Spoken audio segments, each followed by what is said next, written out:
saw my girlfriend's diary left open. What I read changed everything. I took photos and packed my bags and left. 2 days later, she walked into my empty apartment screaming my name. I, 29 male, am a creature of habit. I like my coffee black, my workspace tidy, and my life predictable. Maybe that's why I didn't see this coming, or maybe, looking back, I just didn't want to. My girlfriend Chloe, 27, and I have been together for 3 years. She's vibrant, spontaneous, the kind of person who convinces you to book a flight to somewhere you've never heard of at 2 a.m. I thought she was the beautiful, chaotic yin to my quiet, structured yang. I loved her. I really, truly believed I did. This past Friday, she left for a spa weekend with her friends. She was rushing around, packing her bags, a whirlwind of perfume and frantic energy. I kissed her goodbye, told her to have fun, and settled in for a quiet weekend of project work and video games. It felt normal. Around 8 p.m., I went into our bedroom to grab a charger. That's when I saw it. Her diary. A beautiful leather-bound journal I'd bought her for our 2nd anniversary. It was lying open on her side of the bed, splayed open to a page she'd clearly just written in a hurry. My first instinct was to close it. I'm not a snooper, I believe in privacy, but a few words caught my eye. My name. And next to it, the name Marcus. Marcus is her ex, the one she swore was just a good friend, the one I was always told not to worry about. My stomach clenched into a cold, hard knot. I shouldn't have. I know every fiber of my being screamed at me not to, but I picked it up, and I read. It wasn't just one page, it was months of entries, a detailed chronological account of her entire double life, written in her neat, loopy handwriting. Liam is so wonderfully predictable, one entry read. He'll be working on his stupid design portfolio all weekend. Perfect time to actually have a real weekend with them. That spa weekend? It was a trip with Marcus. The photos of mimosas she'd sent me earlier were from a vacation they took last year. A quick reverse image search on my computer confirmed it. It got worse, so much worse. She wasn't just cheating. She was running a long con. And I was the mark. I was the stability phase. My decent-paying, stable job and my apartment, for which I paid about 70% of the rent due to my higher income, were a convenient launchpad for her. Marcus, a freelance entrepreneur, chronically unemployed, needed time to get his act together, and I was footing the bill for their waiting period.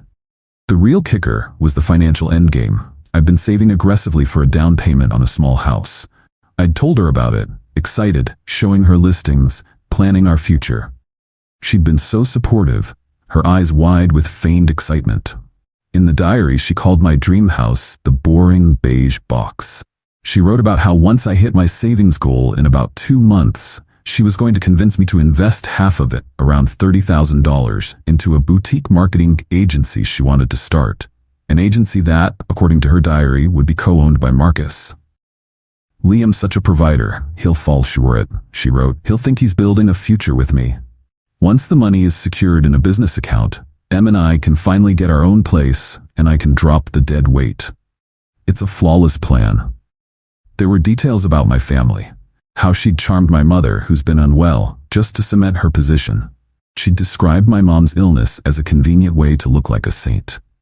She mocked a heartfelt gift I'd given her, a framed print of the star chart from the night we met. She said she kept it in the closet and laughed about it with Marcus. I didn't feel rage, I didn't feel sadness. It was like a switch flipped in my brain.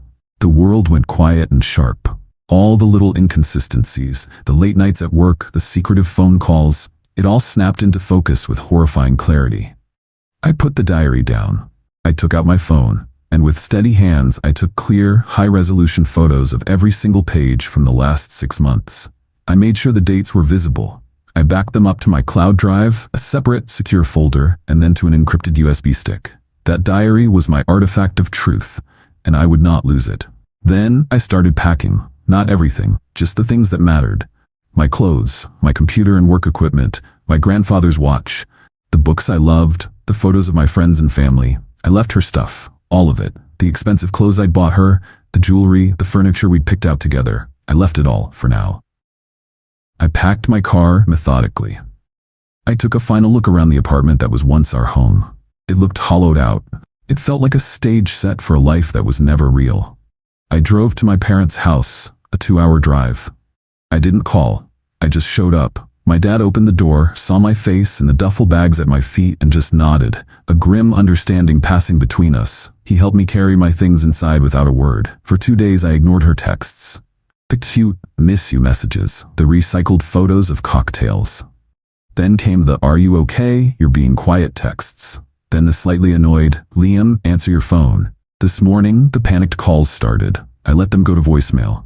And then, about an hour ago, my old next-door neighbor, a kind old lady named Carol, texted me. "Young man, there is a woman screaming your name in the hallway outside your old apartment. Is everything all right?"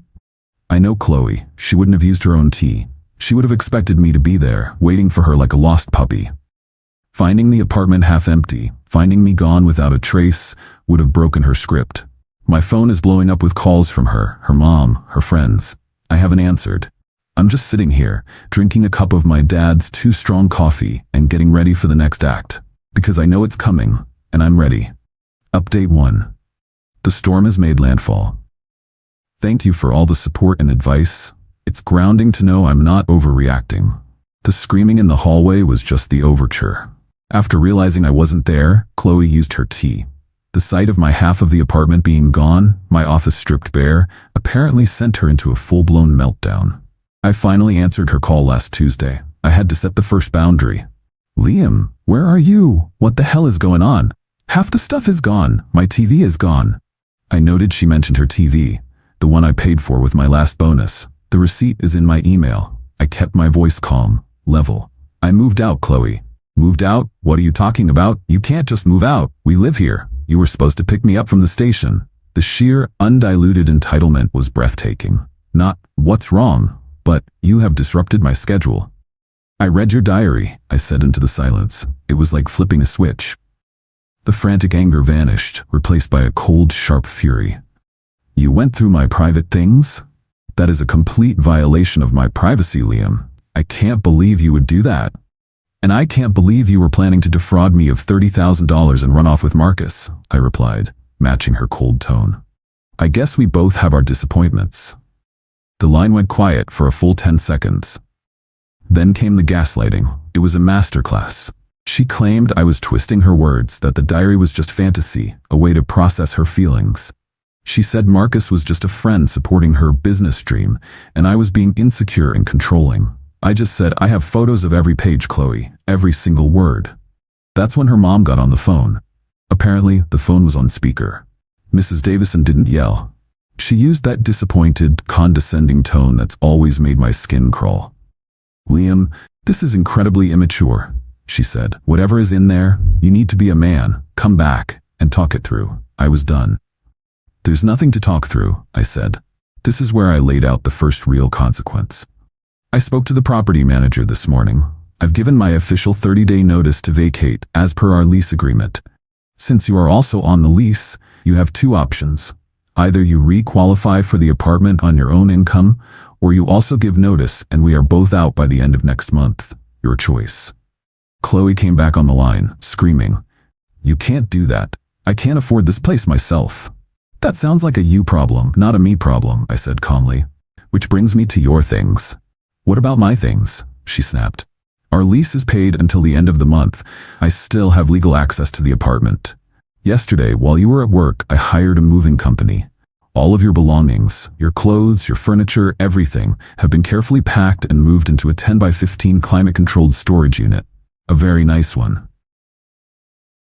The silence was profound. I could almost hear the gears in her head grinding, trying to process this deviation from her plan. "You did what?" "I'll send you the address and the key," I continued.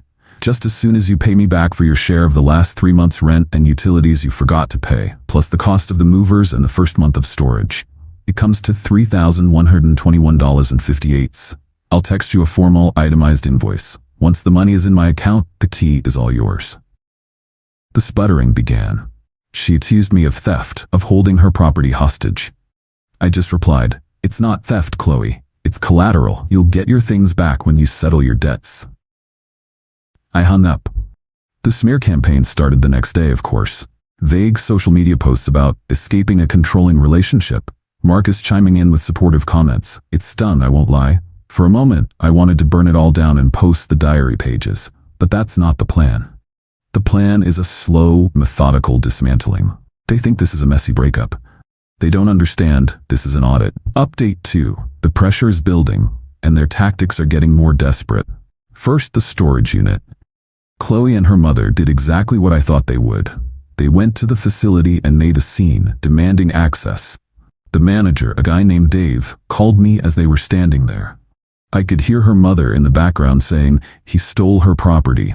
I calmly explained to Dave, "The unit is in my name and paid for by me. The contents are part of a civil dispute over a significant unpaid debt. Ms. Davison can have full access as soon as she settles that debt, or she can obtain a court order."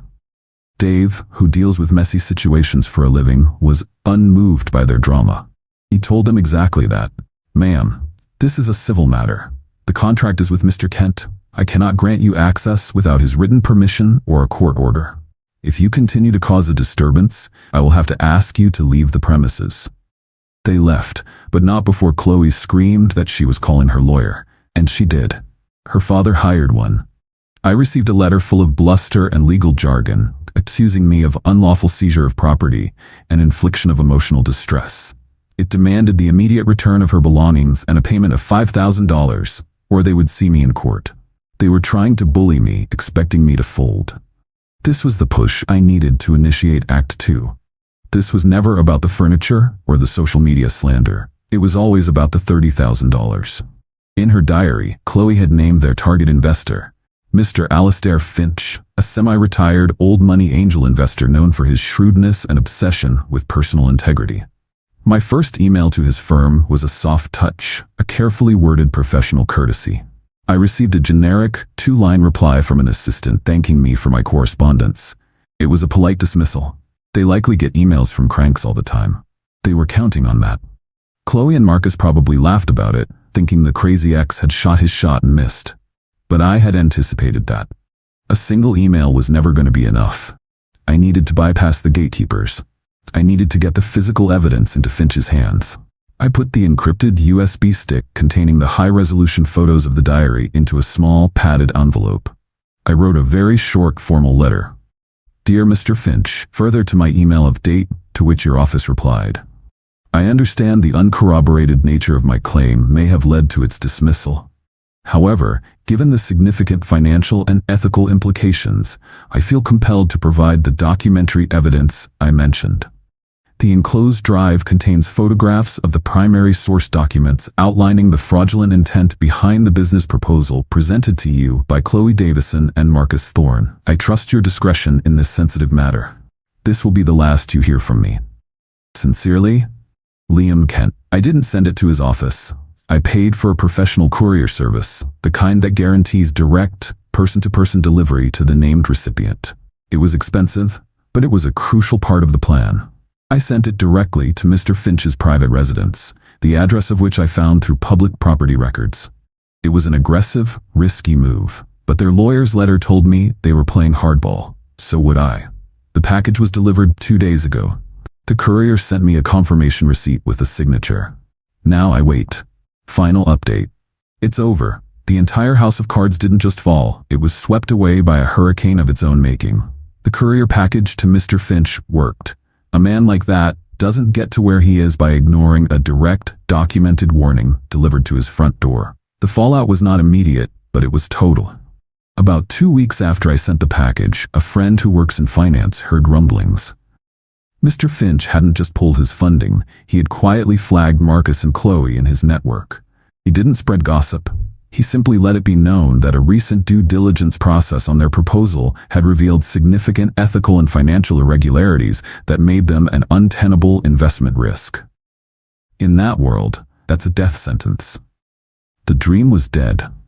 The explosive breakup was inevitable. With no money on the horizon, Marcus saw Chloe not as his partner, but as the source of his failure. He was gone within a week, leaving her to deal with the wreckage. Which brought her to the next problem. The apartment. With me gone and the landlord holding firm, she couldn't afford the rent. She was served an eviction notice. This, I believe, is what finally broke through her parents' protective shell. It was no longer an abstract problem, it was a real, logistical, and financial crisis. 2 weeks ago, a cashier's check for exactly $3,121.58 appeared in my parents' mailbox. The return address was Chloe's parents' house. No note. I deposited the check, and once it cleared, I drove to the storage facility, dropped the key into an envelope, and mailed it to her parents' address. No note from me either. It was a transaction. Case closed. Then last week, the final bookend. Chloe's father called me. I expected it anger, but his voice was just tired. He told me Chloe was moving back home. He said the lawyer was a stupid mistake made in anger. Then he asked, "Mr. Kent, Liam, my daughter is a mess and I'm out a considerable money between her debts and this eviction. I need to know, was any of it real?" I didn't gloat, I just told him the truth. I walked him through the diary, the plan to take my savings, the mockery of my family.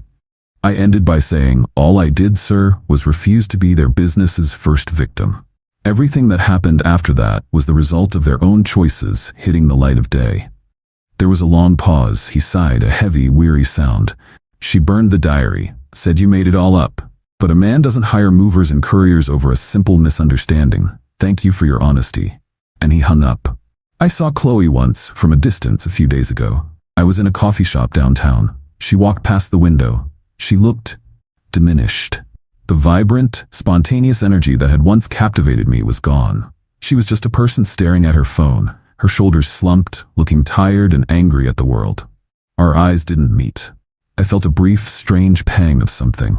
Not pity, not regret. Maybe just the sad acknowledgement of a past that was a complete fabrication. The closing of a book I should never have opened. As for me, I'm good. The boring beige box I was saving for is now my home. I closed on it last month. It's small, it's mine, and it's filled with my things. My stupid design portfolio landed me a promotion with a nice raise. I've reconnected with friends. I spend weekends with my family. My mom is doing better, and she told me last week, "I never trusted her smile, honey. It never reached her eyes." Mothers always know. The other day, I was unpacking a box and found that framed star chart I had made for Chloe. I almost threw it out, but instead, I took out the print and replaced it with a new one. A simple, clean design with a quote. "The truth will set you free, but first it will piss you off." I hung it in my new hallway. It's the first thing I see when I come home. A reminder that my predictable, structured life is also honest. It's real. And after 3 years living in a beautifully constructed lie, real feels pretty damn good.